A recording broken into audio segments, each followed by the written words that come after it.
Halo semuanya, perkenalkan kami dari kelompok 1 ingin mempresentasikan karya kita mengenai UMKM Warung Uduk yang telah kami wawancara dan observasi. Kelompok ini terdiri dari Agnes, Krisdery, Dewi, Mardiana, dan Selina. Tanpa memperpanjang waktu, biarlah kami mempresentasikan karya kami.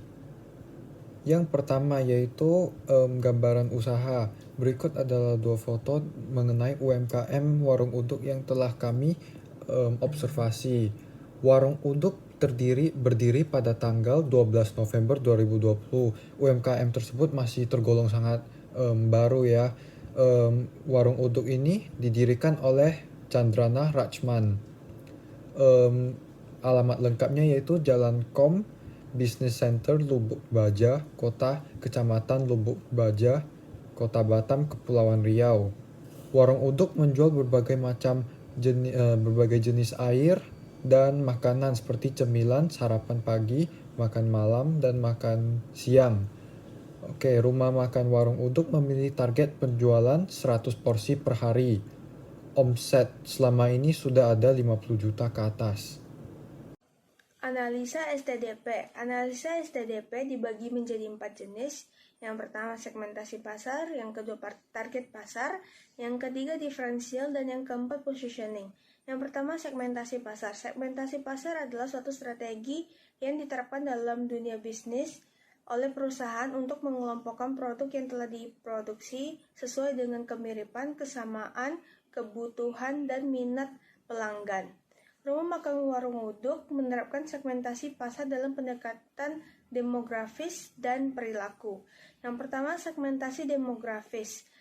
Pasar dibagi menjadi berbagai kelompok berdasarkan variabel-variabel demografis, misalnya usia, jumlah keluarga, jenis kelamin, penghasilan per bulan, pekerjaan, agama, ras, pendidikan, dan generasi kewarganegaraan dan status sosial.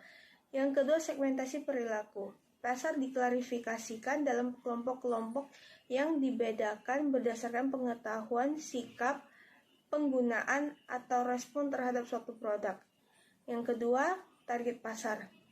Dalam menentukan target pasar atau sasaran, UMKM ini memiliki segmentasi pada ukuran dan profitabilitas, yaitu seberapa besar segmentasi pasar tersebut dan potensinya untuk bertumbuh di masa depan dengan cara membuka cabang kedua, memiliki harga produk yang ekonomis dan produk yang berkualitas. Yang ketiga, diferensial. Dalam profitabilitas, UMKM ini memiliki layanan yang bagus, yaitu tempat tertutup dari kebisingan luar dan memiliki pendingin udara atau ruangan, juga tempat makan yang dihias sangat rapi dan menarik. Salah satu layanan yang menarik adalah cara penyusunan makanan atau food plating oleh sang koki. UMKM juga menyediakan layanan GoFood bagi konsumen yang tidak ingin keluar rumah. Yang keempat, positioning. Pada positioning, rumah makan Warung Uduk menawarkan kualitas produk yang enak dan harga terjangkau. Juga ciri khas yang seperti masakan kampung desa yang lebih bergaya. Analisis POAC. 1. P. Planning. Dalam perencanaan usaha, pemilik UMKM ini berencana untuk 1. Membuka lapangan kerja dan 2. Menambah target pendapatan. O. Organizing. Dalam pengorganisasian, UMKM ini memiliki struktur organisasi. Pemilik usaha sebagai manajer dan memiliki 8 karyawan yang mempunyai bagian masing-masing dalam bekerja. L. Leading.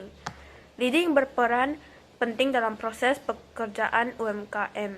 Dengan leading dari pemilik untuk karyawannya, karyawan dapat lebih memahami gestur dari customer dan melayani customer dengan cara yang sopan. Maka dari itu, kafe Warung Uduk lebih terorganisir sehingga karyawan dapat bekerja dengan efektif dan terstruktur. C. Controlling. Dalam dunia bisnis, controlling sangat diperlukan dalam menjalankan suatu usaha. Dalam UMKM ini, pemilik Warung Uduk selalu memantau dan memberikan arahan untuk para karyawannya agar waktu kerja mereka lebih disiplin dan efisien. Selanjutnya saya akan menjelaskan mengenai analisis SWOT. Analisis SWOT adalah sebuah metode perencanaan strategis yang digunakan untuk mengevaluasi strength, weakness, opportunities, dan threats dalam membantu perusahaan untuk mengatasi tantangan dan untuk menentukan apa yang harus dituju secara keseluruhan. Yang pertama, ada strengths atau kekuatan. Strengths yang dimiliki UMKM ini adalah harga yang terjangkau dan produk yang enak. Dan juga tempat makan yang nyaman untuk berkumpul, yang memiliki pendingin ruangan dan tertutup.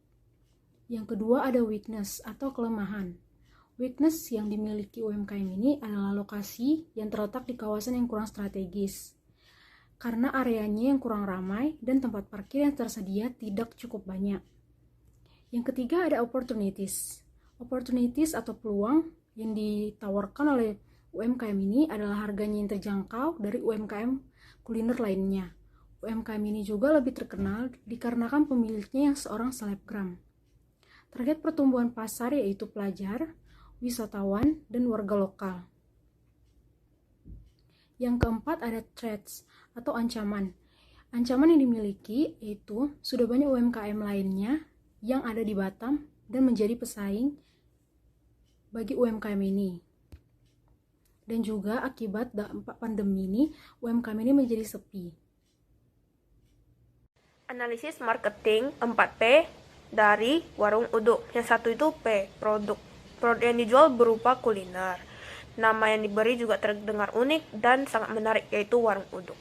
2. Harga. Harga produk yang dijual sangat terjangkau dan juga menguntungkan pemilik.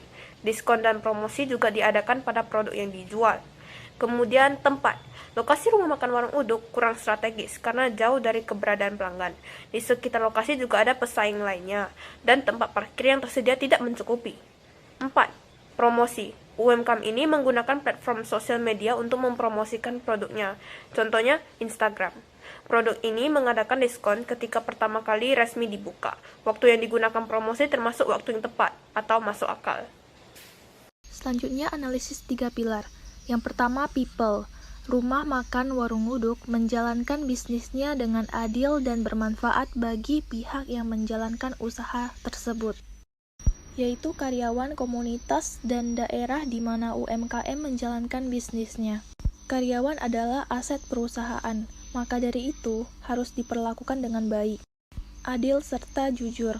Di sini kita dapat ketahui bahwa perusahaan yang menjalankan 3 pilar memandang sifat timbal balik antara kesejahteraan perusahaan dengan karyawan, maupun buruh dan manajemen yang saling bergantung satu dengan lainnya. Yang kedua, planet. Rumah makan warung uduk menggunakan bahan baku yang ramah lingkungan agar dapat meminimalisir dampak negatif yang dapat merusak alam. Contohnya mengganti kemasan plastik dengan kertas. Karena ketika kertas dibuang, kertas bisa hancur dalam tempo yang cepat. Perusahaan menjalankan 3 pilar berupaya untuk memberikan manfaat pada lingkungan. Yang ketiga, profit. Rumah makan warung uduk telah menghitung dan menganalisis keuntungan dan kerugian yang didapatkan. Target profit sudah tercapai dalam kurun waktu 6 bulan. Laba yang didapatkan sudah dikurangi oleh biaya-biaya yang dikeluarkan perusahaan, termasuk juga dengan modalnya. Warung uduk sudah terbuka cabang kedua yang terletak di Grand Niaga Mas. Untuk jadwal kegiatannya, pada tanggal 28 Oktober kita menyusun proposal. Pada tanggal 1 November kita mempublikasinya. Dan pada tanggal 25 Oktober kita melakukan simulasi. Terakhir untuk pelaksanaan kegiatannya pada tanggal 27 Oktober. Hasil observasi kelebihan UMKM warung uduk. Menu makanannya terkesan sangat premium dan simple, memiliki ruangan yang nyaman bagi konsumen. Harga yang terjangkau dengan porsi makan yang sangat cukup. Untuk kekurangannya, tempat makan yang tidak terlihat begitu mewah, tidak menerapkan konsep sustainability, decline dalam penjualan sejak masa pandemi, dan terletak di lokasi yang kurang strategis. Kesimpulan dari UMKM Warung Uduk ini adalah UMKM Warung Uduk sebagai salah satu UMKM di Kota Batam ini yang sudah berjalan secara efisien dan berdasarkan hasil penelitian kelompok kami, fungsi-fungsi manajemen atau POAC sudah dijalankan secara terkontrol dari pemilik sampai ke pekerja. Pemasaran yang dilakukan sudah mengenai sasaran yang cukup tepat, dapat dilihat dari teknik marketing mix dan STDP yang direalisasikan oleh UMKM Warung Uduk. Target buyer UMKM Warung Uduk adalah masyarakat yang berpenghasilan menengah ke bawah karena menyiapkan makanan dengan value yang sangat worth it.